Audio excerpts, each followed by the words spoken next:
ఏముంది, పెళ్లి చేసుకున్నాక మార్చుకోవచ్చులే. చాలా జాగ్రత్త అమ్మా. కనీసం వారానికి ఒకరు నాకు ఫోన్ చేస్తారు, అన్నా ఇలా వివాహం జరిగిపోయింది, మావాడు ఇంకా రక్షణలో లేడు, చాలా బాధపడుతున్నాం. ముఖ్యంగా సహోదరులకు చెప్తున్నా, take a stand my sister.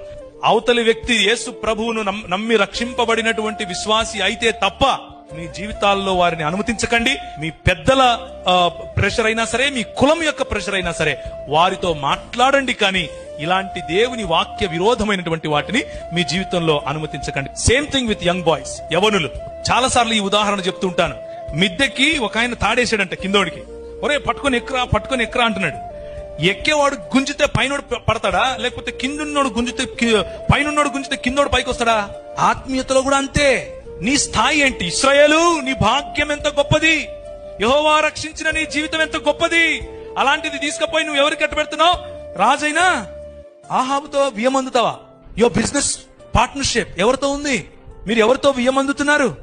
మీ ఇచ్చిపుచ్చుకోవడాలు ఎవరితో ఉన్నాయి? నేను లోకంలో మీరు ఉండకండి అని చెప్పట్లేదు, లోకంతో మీ సంబంధం ఉండకూడదని చెప్పట్లేదు, మీ బంధుమిత్రులతో మీ సంబంధం ఉండకూడదని చెప్పట్లేదు.